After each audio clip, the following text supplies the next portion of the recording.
Assalamualaikum. Today my topic is on effect of solvent on nucleophilic substitution reaction. पिछले lecture में हमने substrate के structure का effect देखा था कि न्यूक्लियोफिलिक सब्स्टिट्यूशन रिएक्शन में स्ट्रक्चर का क्या इफेक्ट होता है, और इस लेक्चर में हम देखेंगे कि सॉल्वेंट उसके टाइप का क्या इफेक्ट होता है रेट ऑफ रिएक्शन में। सबसे पहले बात तो हम यहाँ पे जो सॉल्वेंट यूज़ कर रहे हैं वो हम पोलर यूज़ कर रहे हैं। पोलर सॉल्वेंट का इफेक्ट जो है हम देख रहे हैं कि रेट ऑफ रिएक्शन पे क्या होगा अगर SN1 मैकेनिज्म होगा या SN2 मैकेनिज्म होगा। तो ओवरऑल जो बच्चों जो पोलर सॉल्वेंट का इफेक्ट होता है वो रेट ऑफ रिएक्शन को इंक्रीज ही करता है, क्योंकि जब सॉल्वेंट की पोलैरिटी बढ़ती है तो उसका डाइइलेक्ट्रिक कांस्टेंट बढ़ता है, उसकी आयन सॉल्वेटिंग एबिलिटी बढ़ती है। क्योंकि जो पोलैरिटी का मतलब ये होता है कि उसका जो इलेक्ट्रोनेगेटिव डिफरेंस है उसका पॉजिटिव और नेगेटिव एंड में वो बहुत ज़्यादा है, और इसकी वजह से उसकी पोलैरिटी बहुत ज़्यादा हो जाती है। और डाइइलेक्ट्रिक कांस्टेंट क्या होता है कि डाइइलेक्ट्रिक कांस्टेंट होता है कि जो पॉजिटिव और नेगेटिव आयंस हैं उनके दरमियान डिस्टिंक्शन जो है वो क्रिएटेड रहे, यानी पॉजिटिव और नेगेटिव स्ट्रॉन्गली पॉजिटिव और नेगेटिव रहे और अपने न्यूट्रल आयंस में कन्वर्ट ना हो। हम डाइइलेक्ट्रिक कांस्टेंट को इन अदर वर्ड्स पोलैरिटी भी कहते हैं, और हर सॉल्वेंट की अपना डाइइलेक्ट्रिक कांस्टेंट होता है। जो जितना सॉल्वेंट पोलर होता है उतना ही डाइइलेक्ट्रिक कांस्टेंट उसका ज़्यादा होता है, क्योंकि उसमें आयंस जो होते हैं पॉजिटिव और नेगेटिव आयन उतने ही डिस्टिंक्ट होते हैं, उतनी ही उनकी सेपरेशन आपस में ज़्यादा प्रॉपर होती है। तो जितना हम किसी भी सॉल्वेंट की पोलैरिटी बढ़ाते हैं डाइइलेक्ट्रिक कांस्टेंट भी बढ़ता है और उसकी आयन सॉल्वेटिंग एबिलिटी भी बढ़ती है। आयन सॉल्वेटिंग एबिलिटी ये होती है कि सॉल्वेंट जो होता है वो पोलर फॉर्म में है, इसलिए अगर कोई रिएक्टेंट जो है वो आयनिक की फॉर्म में है, पॉजिटिव या नेगेटिव आयन की फॉर्म में है, तो वो उसको सराउंड कर लेगा। अब ये मैकेनिज्म जो है ये जो सॉल्वेंट का पोलर होने का इफेक्ट है वो SN1 मैकेनिज्म में और तरीके से है, SN2 मैकेनिज्म में और तरीके से है। हम देखेंगे कि SN1 मैकेनिज्म में सॉल्वेंट के पोलर होने का इफेक्ट बहुत ज़्यादा प्रोनाउंस्ड है, क्योंकि SN1 मैकेनिज्म में बहुत ज़्यादा प्रोनाउंस्ड है as compare to SN2 mechanism. क्योंकि यहाँ पे पोलर सॉल्वेंट अगर फॉर एग्जांपल वाटर है तो उसमें नेगेटिव और पॉजिटिव एंड होगा, क्योंकि वाटर बहुत ज़्यादा पोलर है। और वो क्या करेगा, सबस्ट्रेट जो है हमारा जिसके ऊपर हम अटैक करवाना चाह रहे हैं न्यूक्लियोफाइल का, उसको उसके आयंस में कन्वर्ट करेगा। अब कैसे करेगा, उसका जो नेगेटिव एंड है वाटर का वो इसके पॉजिटिव एंड को अट्रैक्ट करेगा, और इसका जो पॉजिटिव एंड है वो सबस्ट्रेट के नेगेटिव एंड को अट्रैक्ट करेगा, उसको पुल करेगा अपनी तरफ, जिसकी वजह से इसके ऊपर पार्शियल नेगेटिव और पॉजिटिव चार्ज जो है वो क्रिएट हो जाएंगे। पहले पार्शियल होंगे, मतलब थोड़े से इलेक्ट्रॉन जो है क्लोराइड लेगा, थोड़े से आर जो है वो देगा, और उसके बाद प्रॉपर डिस्टिंक्ट पॉजिटिव और नेगेटिव आयंस जो हैं इसमें बढ़ जाएंगे। और SN1 मैकेनिज्म बच्चों प्रोसीड ही ऐसे करता है कि इसमें सबसे पहले कार्बोकैटायन बनता है और उसके बाद जो है न्यूक्लियोफाइल इसके ऊपर अटैक करवाता है। तो सॉल्वेंट जितना ज़्यादा पोलर होगा उतना ही वो कार्बोकैटायन को बनाने में हेल्प करेगा।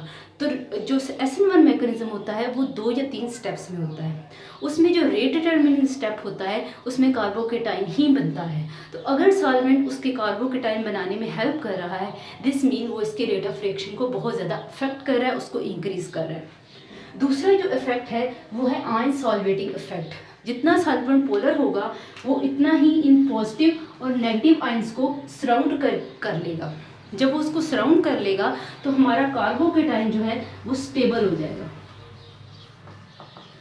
तो कार्बोकैटायन की स्टेबिलिटी SN1 मैकेनिज्म में बहुत ज़्यादा काउंट करती है। जितना SN1 मैकेनिज्म में कार्बोकैटायन स्टेबल होता है उतना ही रेट ऑफ रिएक्शन इंक्रीज करता है। स्टेबल होने का ये मतलब है कि कोई भी बाहर से एजेंट आके इस पे अटैक नहीं करेगा, सिर्फ न्यूक्लियोफाइल जिसके ऊपर जो हमें अटैक करवाना चाहते हैं सिर्फ वही अटैक करेगा। अनटिल देन सॉल्वेंट उस आयन को सराउंड करके रखेगा।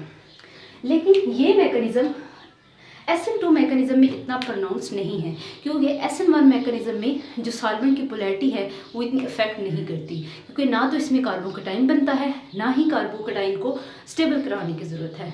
इसका रोल सिर्फ और सिर्फ ट्रांजिशन स्टेट में है, जिसके ऊपर उसके अपने ही चार्ज जो डिस्पर्स होकर ट्रांजिशन स्टेट बना देते हैं।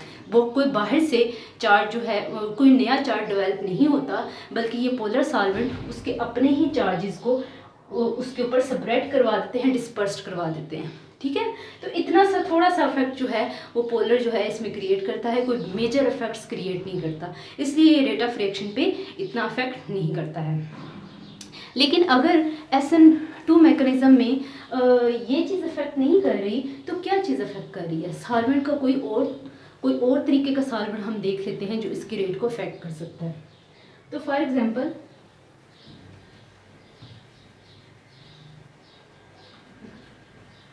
अगर हमने न्यूक्लियोफाइल लिया है नाइट्राइड और हम इसको अल्काइल हैलाइड पे अटैक करवाना चाहते हैं, तो दो तरह के सॉल्वेंट हैं हमारे पास, मेथानॉल और डाइमिथाइल फॉर्माइड। अब बच्चों अगर हम मेथानॉल यूज करेंगे तो रेट ऑफ रिएक्शन इतना अच्छा नहीं होगा जितना हम डाइमिथाइल फॉर्माइड का सॉल्वेंट यूज करेंगे, क्योंकि मेथानॉल में OH ग्रुप होता है जो कि आपके न्यूक्लियोफाइल के साथ जाके हाइड्रोजन बॉन्डिंग बना देगा। तो अगर न्यूक्लियोफाइल के साथ बॉन्डिंग हो जाएगी तो न्यूक्लियोफाइल तो अवेलेबल ही नहीं रहेगा अपने सबस्ट्रेट पे अटैक करने के लिए, तो रेट ऑफ रिएक्शन क्या हो जाएगा? डिक्रीज हो जाएगा। तो उसके कंपैरिजन में अगर हम डाइमिथाइल फॉर्माइड यूज़ करें तो वो हाइड्रोजन बॉन्डिंग नहीं बनाएगा, क्योंकि इसमें जो हाइड्रोजन है वो हाइड्रोजन बॉन्डिंग के लिए अवेलेबल नहीं है।